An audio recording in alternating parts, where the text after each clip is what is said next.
di channel Loko. Hai guys, kembali lagi bersama gua di Sakahayang Review. By the way, apa kabar kalian semua? Mudah-mudahan baik-baik saja. Seperti yang Sakahayang posting di YouTube kemarin, kali ini Sakahayang akan membahas sebuah film karya Joko Anwar dan tentunya horor. Film ini rilis di tahun 2019. Film ini cukup langka untuk ditemukan di situs-situs download film. Gua aja sebenarnya mau dari dulu review film ini, tapi nggak nemu-nemu. Baru kemarin-kemarin gua nemu film ini dan asli susah banget. Bagi yang mau download, usahakan memakai VPN dan memaksimalkan pencarian Google. Tapi tetap gua saranin kalian untuk membeli film aslinya, oke? Film ini berjudul Perempuan Tanah Jahanam. Film ini dibintangi oleh Tara Basro, Marissa Anita, Aryo Bayu, Teguh Rifnung, dan masih banyak lagi yang lainnya. Film ini cukup membuat gua bergidik ketika perdana menontonnya, apalagi ditonton malam-malam. Baiklah, daripada berlama-lama, mari kita langsung saja ke pembahasan kita. Dan kalian subscribe aja jika kalian suka dengan video ini. Tebas guys, soalnya waktu itu saya sudah nonton guys. Film ini diawali dengan scene seorang wanita bernama Maya. Ia bekerja sebagai petugas pintu tol. Karena waktu sudah lewat tengah malam, tepatnya jam 1:11. Jalanan sudah mulai sepi, Maya pun berteleponan dengan temannya bernama Dini. Bisa dibilang Dini adalah sahabat dekat Maya. Diiringi lagu jadul khas Joko Anwar, Maya pun berbicara pada Dini bahwasanya dalam beberapa hari ini ia sering diperhatikan oleh orang aneh yang menggunakan mobil butut, mondar-mandir melewati pintu tol. Memperhatikan orang itu sudah seperti orang yang akan membunuhnya. Dan ia pun ditenangkan oleh Dini, mengobrolkan masalah bisnis yang akan ia bangun, yaitu membuat toko baju. Karena mereka pun sudah muak bekerja seperti itu yang harus begadang sampai pagi. Oke Dan guys, tiba-tiba mobil itu pun guys, datang mobil kembali. bututnya guys. Maya panik karena ia tahu mobil itu yang sering memperhatikan dirinya Bututnya akhir-akhir guys ini. ya, tuh guys. Dan benar saja, ketika Maya memberikan tiket masuk, si lelaki di mobil itu terus saja memperhatikan Maya. Dan setelah beberapa saat, mobil itu pun jalan karena ada truk yang akan lewat ke gerbang itu. Maya sedikit lega, namun ternyata mobil tersebut berhenti dan orang misterius itu pun turun dari mobil mendekati pos Maya. Maya pun tampak panik karena ia takut dicelakai. Ia mengunci pintu dan kaca pos itu. Dan lelaki itu menggedor-gedor kaca pos tersebut. Mana gedor-gedor? Ini yang mendengarkan lewat telepon meminta tolong petugas untuk menolong Maya. Dan Maya pun membuka kaca itu dan berkata, petugas akan datang ke sini. Namun lelaki itu bertanya, apakah kau bernama Rahayu? Maya pun menjawab, bukan. Itu di depan ada tulisan Maya. Namun lelaki itu tidak memperdulikannya. Dan terus bertanya dengan nada datar dan mengerikan layaknya psikopat. Apa kau anaknya Ki Dono Wongso dari desa Argosari? Namun Maya tidak menjawabnya. Lelaki itu pun kembali ke mobilnya. Dikira Maya ia akan terus jalan dan pergi dari situ. Namun tiba-tiba orang tersebut membuka bagasi mobilnya dan terlihat membawa golok yang panjang dan akan membunuh Maya. Maya pun panik dan lari dari pos itu. Ia dikejar orang tersebut yang berusaha menebas kepalanya. Dan Maya pun terjatuh. Lalu ia membuka rok Maya dan menusuk bekas luka yang ada di paha Maya. Dan ketika Maya akan dibunuh, untung saja ada polisi datang. Karena sudah pasrah, ia pun berbicara kepada Maya. Kami cuma tidak mau dengan apa yang keluargamu tinggalkan di desa kami. Tolong saya. Dan ketika lelaki itu akan menebas Maya, lelaki tersebut ditembak mati oleh polisi di bagian kepala. Dan film Perempuan Tanah Jahanam pun dimulai. Mempersembahkan Perempuan Tanah Jahanam ya. Betul. Kemudian scene beralih ke beberapa waktu setelah kejadian mengerikan di pintu tol itu. Kini Maya dan Dini sudah tidak lagi bekerja sebagai petugas tiket tol. Sekarang mereka membuka kios baju di pasar dan terlihat usahanya yang baru mereka bangun itu tidak banyak peminatnya. Maya pun teringat dengan fotonya ketika masih kecil. Ternyata Maya memiliki nama asli bernama Rahayu dan orang tua bernama Ki Dono Wongso dan Nyai Sinta. Ditulis di balik fotonya. Dan sama persis dengan yang disebutkan lelaki yang berada di pintu tol tersebut. Ia dibunuh guys. Lalu karena usaha yang kian menurun, Maya pun berinisiatif ingin pergi ke desa Argosari. Karena dilihat dari fotonya ada rumah yang besar dan tanah yang luas. Ia berpikir jika ia bisa menjual rumah tersebut, Oke. kehidupannya Itu siapa, akan guys? menjadi lebih baik. Namun ketika ia sedang buang air, tiba-tiba ia dikagetkan dengan darah yang menetes dari pahanya, yang memang dulu ada bekas lukanya. Ia menemukan gulungan kertas kecil di pahanya itu. Setelah ia buka, ternyata isinya adalah tulisan Jawa kuno. Ia pun tidak mengerti dan memotong kertas tersebut. Namun karena dikagetkan Dini, kertas itu pun malah masuk ke kloset dan hanyut. Hawa-hawa horor mulai terasa setelah ditemukannya Ya Allah, kertas itu aneh itu. siapa? Singkat cerita, Maya dan Dini pergi ke desa yang akan ia tuju. Di perjalanan, mereka mengobrol masalah rumah itu. Dan ketika Dini pergi ke toilet, ia disapa oleh penumpang lain. Ia mengaku seorang dosen bahasa. Lalu Maya berinisiatif untuk menanyakan apa arti dari tulisan yang ia temukan di pahanya. Dan orang itu memberitahu kalau itu tulisan Jawa kuno dan berisi mantra penangkal. Hanya saja ini dibuat oleh orang yang jahat. Seketika Maya heran, dan Dini yang kembali dari toilet pun kembali duduk di samping Maya. Dan ketika Maya sedang melihat keluar jendela, ia melihat Itu ada siapa? 3 anak kecil yang berjejer di pinggir jalan malam-malam. Bahkan sampai 2 kali ia lihat. Namun Dini bilang tidak mungkin, soalnya jalanan di hutan, ditambah sudah lewat tengah malam. Singkat cerita, mereka sampai di tanah Jawa, entah itu Jawa Timur atau Jawa Tengah. Namun beringin yang ada di adegan ini sepertinya tidak asing. Ada yang tahu nggak? Saya pernah ngeliat. Kemudian, Maya dan Dini menanyakan pada ojek delman yang ada di sana. Mereka menanyakan apakah tahu desa Hargosari, namun tidak ada yang tahu. Tetapi kebetulan ada satu orang Kang Delman yang tahu, karena ia pernah mengantarkan dalang wayang kulit ke desa itu. Mereka pun diantarkan ke desa itu melewati hutan dan jalanan yang sepertinya jarang orang lewat. Karena memang desanya pun terpencil. Belantaran ya, belantaran. Singkat cerita, mereka pun Itu kalau sampai. cewek diapa-apain, Mereka guys, kemudian gimana, melihat guys? ada rumah yang besar, persis seperti yang ada di Sama ya? foto Maya. Foto. Lalu mereka pun turun di depan rumah Kisap tadi. Kisap tadi adalah dalang wayang kulit yang lumayan terkenal. Juga ia adalah sesepuh yang dipercaya di desa itu. Maya dan Dini yang mengaku sebagai mahasiswa untuk tugas akhir bertanya kepada seorang nenek-nenek tua yang kelihatan aneh. Ia bernama Nyi Misni. Ia adalah ibu dari Kisap tadi. Ia bilang Kisap tadi sedang ngedalang keluar kampung dan akan kembali nanti malam. Maya dan Dini pun berpikir kalau ia pulang dulu dari desa itu maka akan memakan waktu dan juga ongkos. Maka mereka memutuskan untuk masuk ke rumah tua dan besar yang mirip di foto Maya. Nah, di sini ada adegan janggal sih. Masa iya mereka langsung aja masuk dengan Langsung membuka diterobos gembok ya, itu kan? aja tanpa izin. Ya meski itu milik Maya atau Rahayu, kan warga desa belum tahu. Mereka main masuk aja ke sana. Kembali ke ceritanya, kemudian mereka masuk dan melihat-lihat keadaan di dalam rumah itu.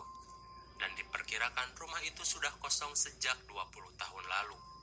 Maya pun melihat dan menemukan foto-foto jadul di sana. Namun ia tidak pernah melihat fotonya bersama keluarganya ketika masih kecil. Sedikit aneh menurut Maya. Lalu kemudian terdengar orang-orang ramai di luar rumah. Ada meninggal, Ternyata guys. ada yang baru meninggal. Dilihat dari kerandanya, sepertinya yang meninggal adalah bayi. Lantas Maya pun keluar untuk melihat ke pemakaman. Ia mencari nisan ayahnya yang bernama Ki Donowongso. Di tengah pencariannya, Dini, teman Maya pun berkata sompral di sana. Katanya, kalau ia mati, ia ingin dikremasi saja, jangan dikubur, sambil bercanda. Lalu Maya pun menemukan makam ayahnya dan berdoa. Namun setelah ia keluar dari komplek pemakaman itu, ia menemukan biasa disebut Maya. Singkat cerita, malam pun tiba. Maya dan Dini pun tidur di rumah kosong itu. Kemudian Maya mendengar suara-suara aneh. Ia pun kembali melihat sosok penampakan anak kecil yang tadi. Di sisi lain, ada seorang warga yang tengah melahirkan. Namun ketika bayinya lahir, semua orang terlihat sedih. Kisap tadi yang menyaksikan kelahiran itu kemudian membawa bayi tersebut dan membunuhnya dengan cara ditenggelamkan ke dalam air kembang. Misteri sudah semakin menarik. Di keesokan harinya, Dini dan Maya pun kembali melihat ada yang meninggal. Ya, itu adalah bayi yang semalam. Maya dan Dini pun melihat pemakaman tersebut. Ia melihat Kisap tadi yang datang menghampiri mereka. Mereka pun panik, namun mereka harus tetap berpura-pura sebagai mahasiswa. Ia pun berbicara dengan Kisap tadi, dan ia dipersilahkan ke rumahnya jika ingin menulis tentang tugas kuliah. Di perjalanan, Maya dan Dini berbincang tentang kelakuan-kelakuan warga yang aneh yang seperti akan berbuat jahat. Namun mereka berpikir selama mereka menyamar sebagai mahasiswa, mereka tidak akan kenapa-napa. Singkat cerita, Dini pulang ke rumah dan Maya mencari makan. Di warung, Maya berbincang dengan seorang gadis bernama Ratih. Lalu Maya bertanya perihal rumah itu. Dan orang tua di belakang Ratih berbicara, rumah itu adalah rumah iblis yang membuat desanya terkutuk. Maya pun sedikit heran. Di sisi lain, Dini yang sedang berada di rumah itu didatangi warga. Ia diperingatkan untuk tidak boleh tidur di rumah itu atas alasan keamanan di rumah itu, takutnya ada atap roboh. Dini pun bilang ia gak akan lama, nanti sore pun ia bisa pulang bersama Maya. Kemudian dua orang warga itu membicarakan tentang rumah itu yang menunggu ahli warisnya. Ya, ahli warisnya perempuan. Dan Kisap tadi yang menyimpan surat-surat tanah beserta sertifikat bangunannya. Kemudian Dini pun terpancing pembicaraan kedua warga itu, karena ia mengira dengan itu mereka akan bisa mendapatkan sertifikatnya. Dini pun berbicara, ahli warisnya bernama Rahayu ya mas. Lantas mas itu menjawab, kok mbak tahu? Dan Dini pun terlihat bingung. Sepertinya ia keceplosan atau gimana. Lantas karena ia takut membahayakan Maya, ia pun mengaku sebagai Rahayu. Dan seketika wajah kedua orang itu menjadi berbeda. Dan Dini diajak kedua orang itu untuk ikut ke rumah Kisap tadi. Namun ia malah diajak ke hutan. Dan semakin jauh dari desa. Melihat situasi itu, Dini memutuskan untuk balik. Namun dicegat. Jelas mereka akan melakukan hal aneh terhadap Dini yang dikira Rahayu. Dini pun panik dan berbicara, mas kalau mau perkosa saya jangan gini. Saya udah gak perawan, kalau mau bisa minta baik-baik. Namun kata-kata itu tidak berpengaruh. Dini pun dilumpuhkan dan dibawa ke sebuah tempat ritual. Salah satu dari orang itu berbicara, jangan sampai kena kulitnya mas. Ada apa ya? Kan dibunuh kan guys, udah siap senjata-senjatanya guys ya. Oke guys, ini lanjutan part. Singkat cerita, Dini yang tersadar sudah digantung terbalik oleh warga di sana. Dan terlihat benda-benda tajam yang dipersiapkan untuk memotong-motong Dini yang mengaku sebagai Rahayu. Maya yang pulang mencari makan mendapati di rumah sudah tidak ada siapa-siapa. Ia menelpon Dini namun tidak tersambung. Maya pun gelisah menunggu kabar dari Dini yang tak kunjung datang. Lalu terlihat Kisap tadi sedang melakukan persiapan. Dan datanglah Kisap tadi ke tempat ritual itu. Dan memanggil Dini dengan sebutan Rahayu. Tak berselang lama datanglah ibu dari Kisap tadi. Maya yang meminta tolong pada ibu itu untuk dibebaskan. Namun tiba-tiba ibu itu membawa pisau dan langsung menebas leher Dini tanpa banyak bicara. Kemudian ibunya berbicara kepada Kisap tadi. Ia bilang, sebentar lagi ada ibu yang akan melahirkan. Kalian harus cepat kalau mau bayi itu selamat. Dini pun mati, tergorok dan kehabisan darah. Ada apakah ini? Singkat cerita, Maya yang sedang mencari-cari di mana keberadaan Dini mulai putus asa. Ia bertanya kepada Kisap tadi. Namun Kisap tadi tentu tidak akan memberitahunya. Nyatanya, Dini ada di belakang rumah Kisap tadi. Terlihat ibunya membawa keranjang seperti akan menjemur sesuatu. Dan ternyata ibu itu menjemur kulit Dini. Ya, Dini sudah dikuliti dan kulitnya dijemur. Ini membuktikan perkataan mas-mas yang tadi bilang jangan sampai kena kulitnya. Karena kulitnya akan dipakai untuk sesuatu. Ngeri kan? Gua juga pas di adegan ini merinding. Malam pun tiba, Maya masih belum mendengar kabar dari Dini. Ia menunggu dan terus menelpon Dini. Di sisi lain, warga berkumpul untuk melihat pagelaran wayang kulit. Dan datanglah beberapa wayang yang diperlakukan khusus. Dan ternyata terungkap sudah. Ternyata kulit Dini dijadikan bahan untuk pembuatan wayang kulit. Dan dimainkan di depan banyak warga. Gila sih, ngerinya dapat, creepy-nya juga dapat. Dan salah satu penontonnya ada yang sedang hamil. dan terucap dari mulut suaminya, "Sekarang semua akan baik-baik saja." Maya yang terus mencari di mana Dini tiba-tiba didatangi anak kecil. Anak itu berbicara, "Ada yang akan melahirkan. Kita lihat yuk." Dan Maya pun mengikuti anak itu. Lalu ia melihat proses melahirkan seorang warga di sana.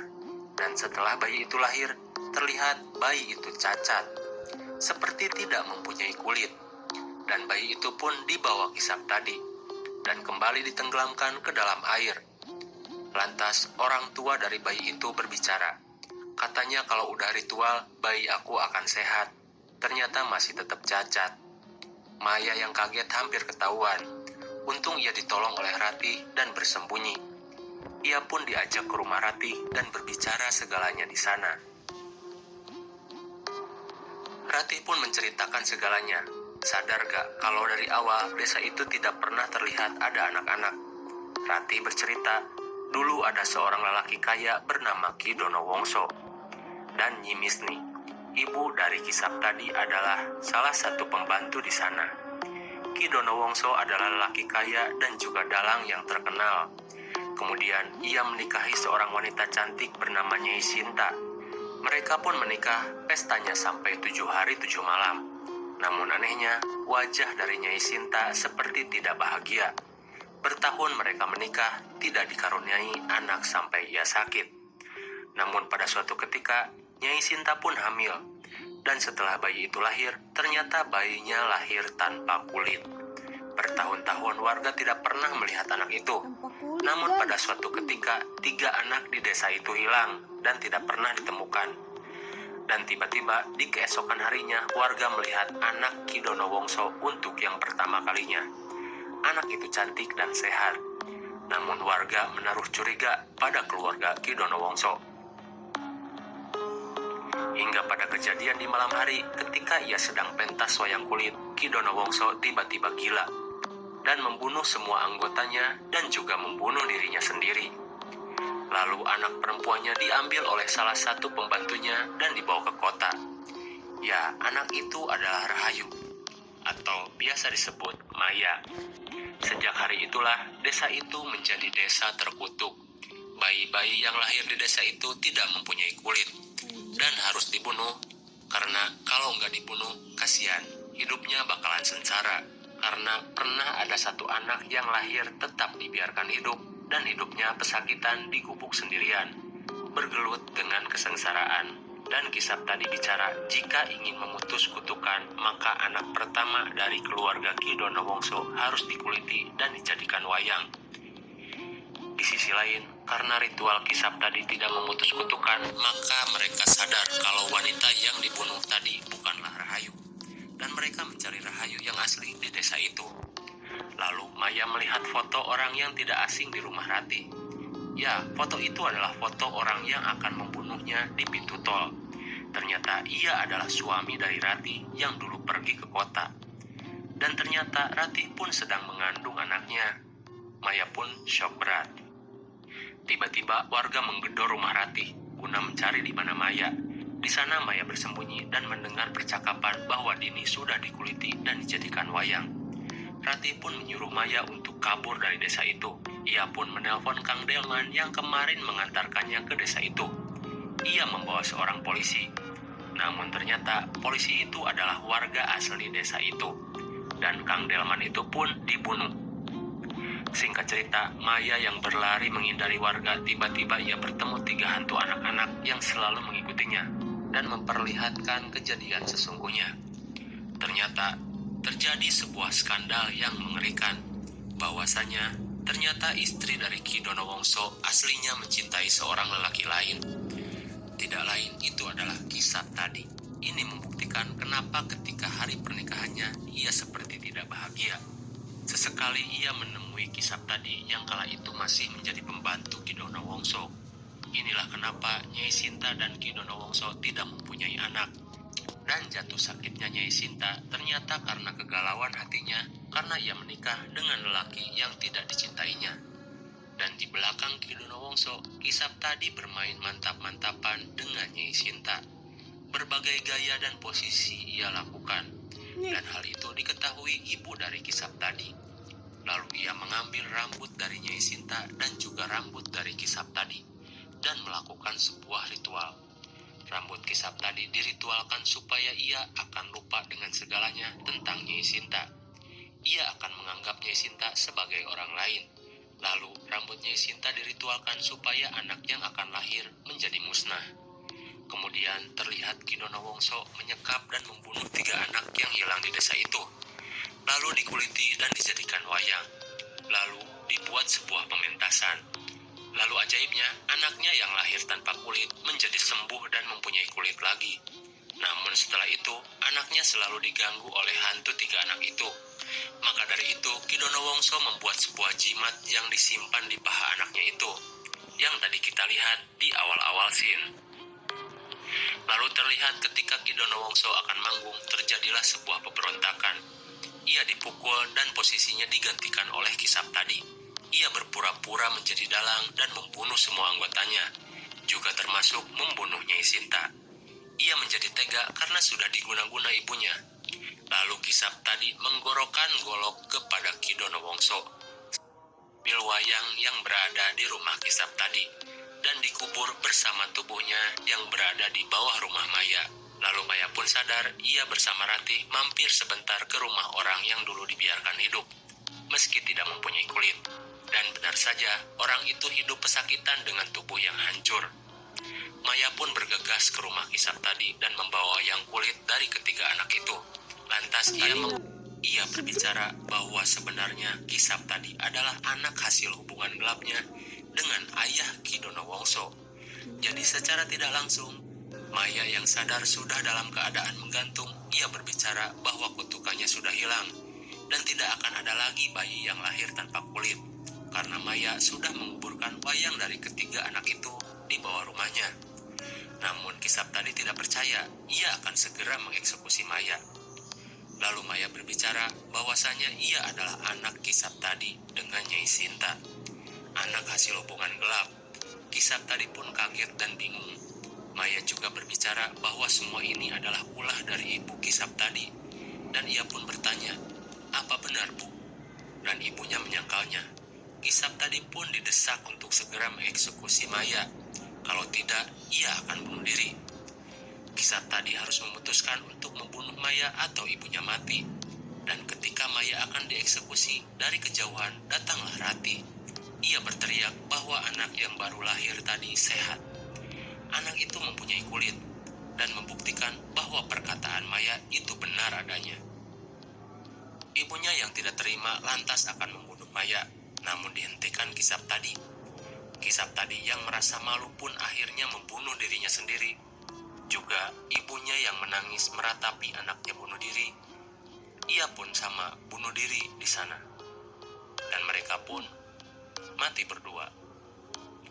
Maya yang ditolong Ratih menyuruhnya agar lari dan pergi segera. Maya pun pergi dari desa itu sambil menangis lemas. Ia pun naik mobil pasar dan pergi dari sana. Singkat cerita, 1 tahun berlalu. Akhirnya desa itu menjadi desa yang normal. Anak-anak pun lahir dengan sehat.